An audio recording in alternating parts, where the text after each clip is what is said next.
Coop, nope. Don't do it. Don't do it. Nope. Is it Cooper? Sit. Sit. Perfect.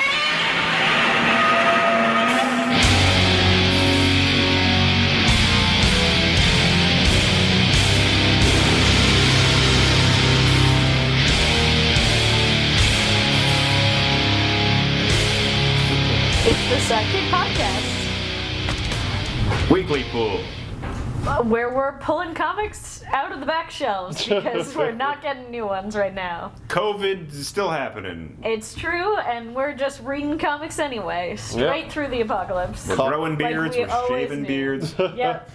Harrison unfortunately has lost his Beard's lovely- gone, the goatee's gone, the mustache is gone. It whittled away to nothing. The villainous patch that you had. When you're cooped up at home all day, you just like you're touching it and you're going to the mirror like, okay, maybe this isn't quite even. So you shave this and shave that, and you end up ruining it, and it has to go.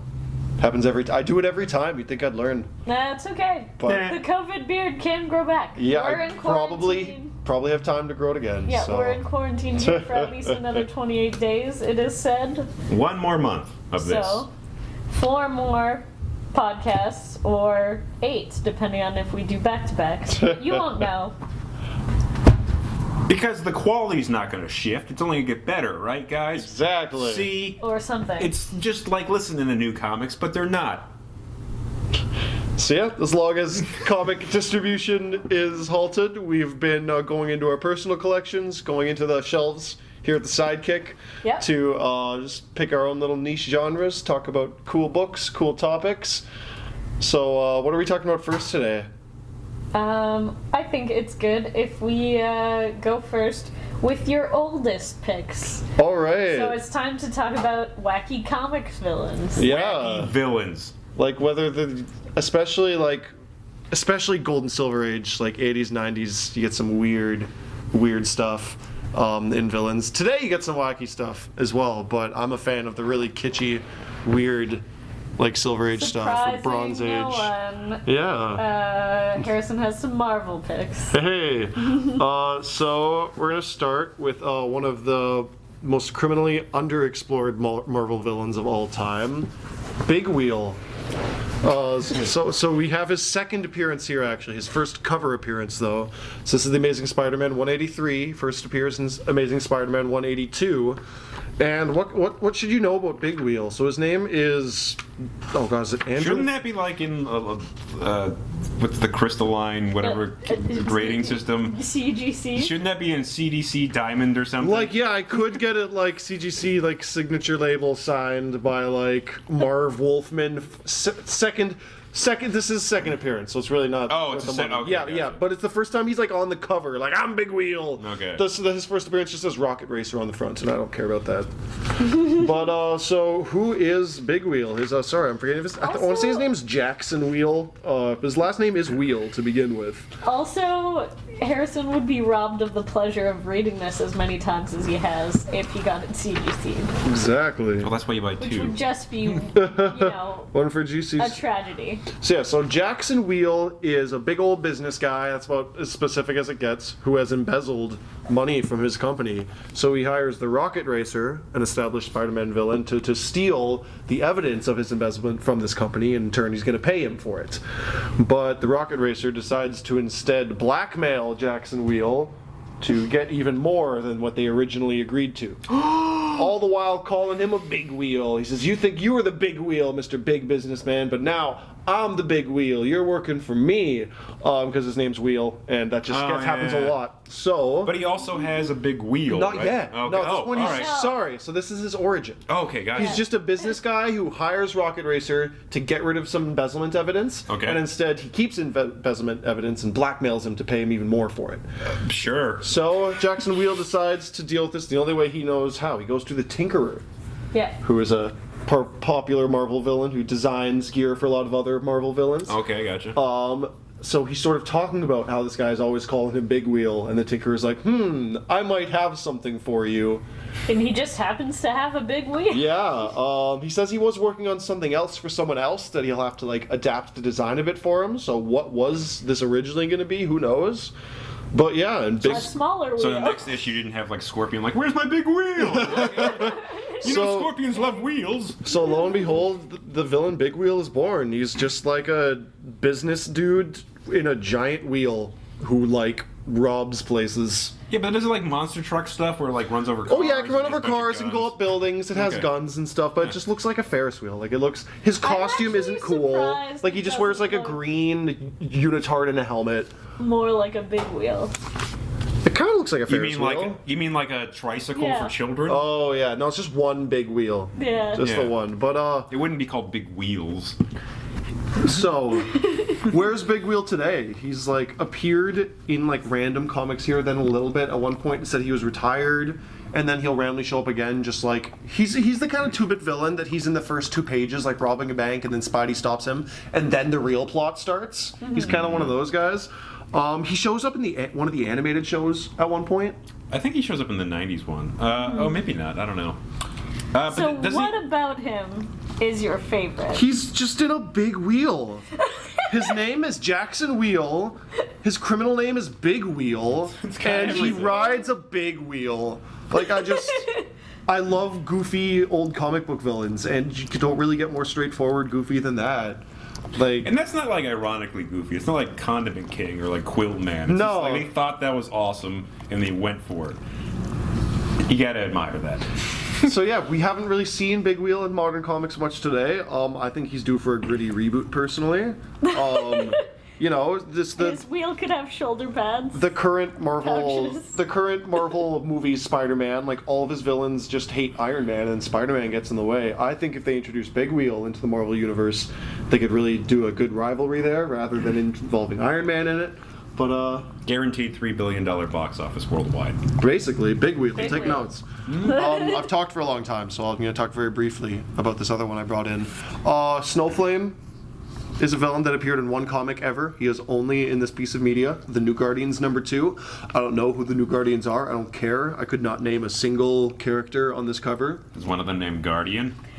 Dear DC, in the 90s. But in New Guardians #2, we have Snowflame, who is a drug smuggler who gets his superpowers from cocaine. He just like literally right before he fights them, he shoves his face into 2 handfuls of cocaine, and then And he's then- just like covered in white fire, and then he's just better than all of them. Yep. Like the He moral. can fight real good Yeah, by doing like lots of cocaine. there's not a moral here. Like he's just beats them all really, really hard when he does cocaine, and he's better than all of them. And then they like knock him into a chemical shed, and he blows up. Does it give him powers or is he just on cocaine? 'Cause he's No, just a like tough guy on he is cocaine. like covered in like white, like fiery energy. Like it is like Okay. it's like a fire that's also cold. I don't know.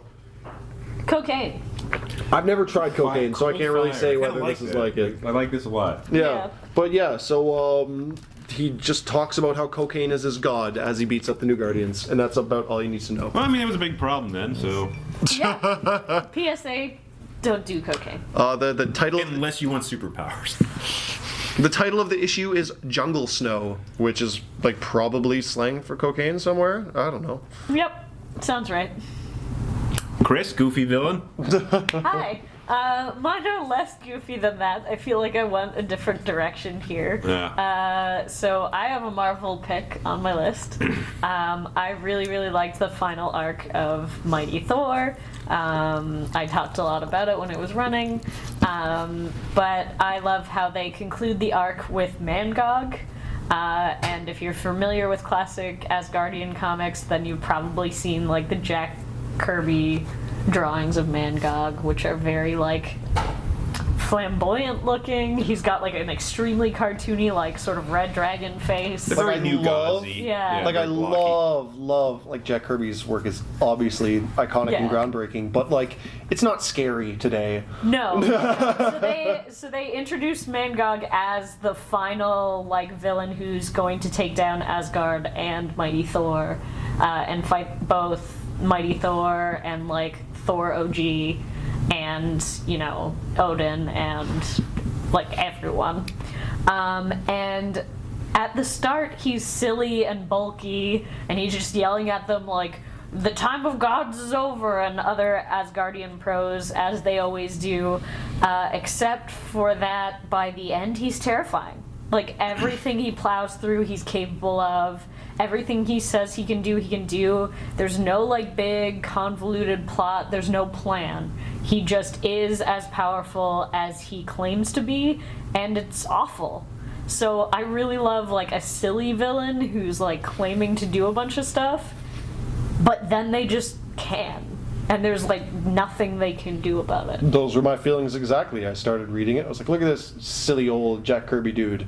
And then by the end of it, I was terrified of him. Well, Yeah, it's just awful. He's the antithesis of people hating gods, right? Just Yeah. gods in general. The Yeah, idea. it's like just not about it. Like Odin, just left a bunch of planets to die, and the Yeah. embodiment of all that hatred for the gods like turned into him or something. Okay. I like that. I like it a It's lot. like it's the same like origin story plot as like when Mangog was first invented in Jack Kirby lore, except for he's still been there and now he's showing up. Yeah. So like he's only become more powerful over time. Like I don't need them to have like some vendetta about how they were secretly the son of such and such. I don't need them to like own a corporation and have been planning this for years to just be like a big hulking creature made of hate who can eat you. That's enough. And this was like a full piece of why that can be enough. And it is like silly in the way that comics are silly, but not like that doesn't make it stupid. It's like impressive in the way it takes a character you might consider silly and makes you take him seriously because of how well it's drawn and written. And how like well established the stakes are. Yeah. Yeah. So I really, really liked that. That was one of my favorite villains in the last few years.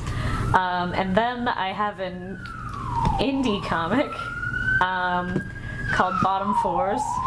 This is a Ben Patchmore book. He does sort of like cartoony, visceral, very well colored artwork. This comic is like a weird gentrification body horror comic about an old building that's being sold to trendy newbies as like lofts, except for there's something wrong with it. The villain in this comic is a sort of septic system that was developed when there was no other buildings around by the original tenants. Oh. It is a creature that like sort of takes in all the waste created by the building, but it has been left down at the bottom for so long and not maintained, and now it's just kind of wreaking havoc and eating people. Jeez. I like that. It's weird and Cronenberg-y. Its face looks like a cartoon duck, like from the 50s. Oh, like Daffy or Donald? Like intentionally, like when the lady who was sort of feeding it initially and trying to get it to like take care of the waste of the building, she made it that way so that it wouldn't appear scary to people. And now, like years later, that's even more terrifying. That is terrifying. Yeah, I just really love the sort of like weird bug-like characteristics of it. I love that it absorbs people. I love that it's like interlaced with the surveillance of the building. Just like, I love sort of like a parasite villain that just kind of like exists to exist, and like nothing you can do to it is going to change how it feels. That's some of my favorite stuff.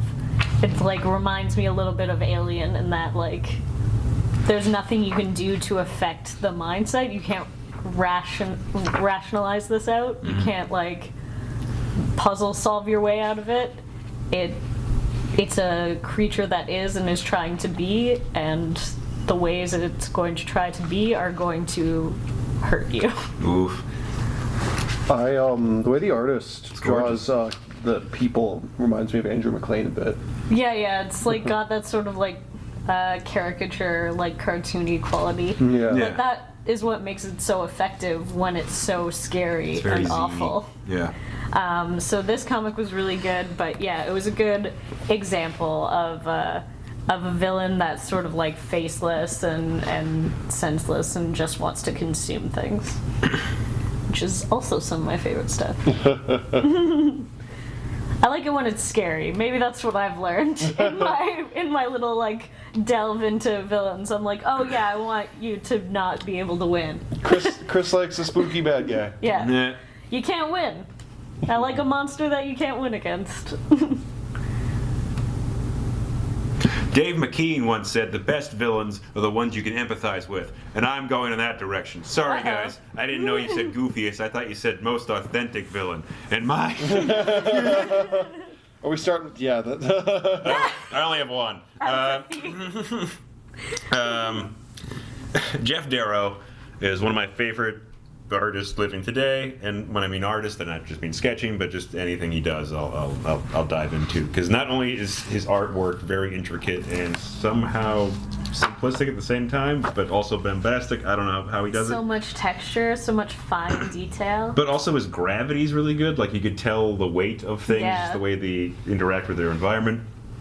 But he also seems very picky. Like he just doesn't just jump into anything. He does kind of it weird takes Coen so Brothers long works. Yeah. That he only wants to do things he loves, Yeah, so which I appreciate. I am 100% on the Jeff Darrow bandwagon. Whatever he wants to do, I will read it, because also I like his vetting process as much as I like his artwork. So whatever he picks it for a reason, whether it be Doc Frankenstein or Big Guy and Rusty or Shaolin Cowboy, about a wandering, silent, kind of rotund cowboy.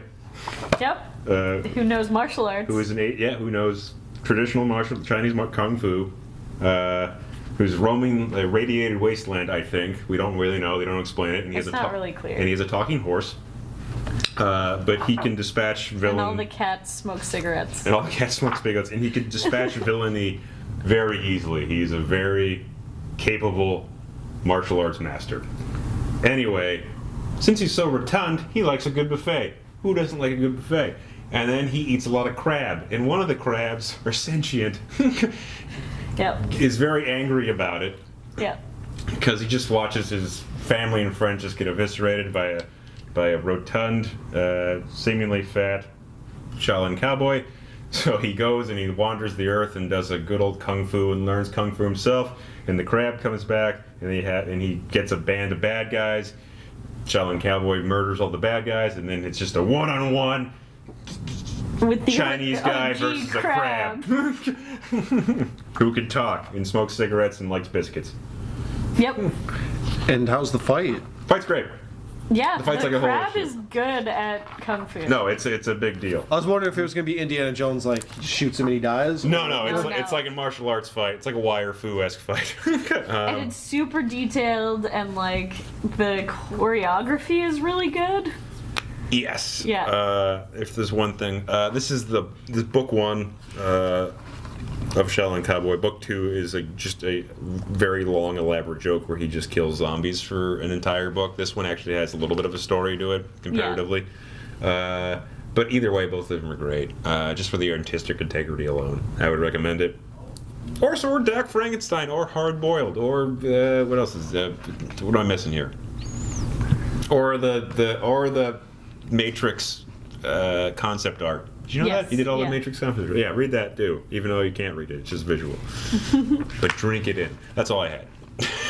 The crab from Shaolin. He's the Cowboy. best villain. You can't beat that. No. Take that, it's true. Magneto. Just an angry talking crab. Out for revenge. This is how you make art, people.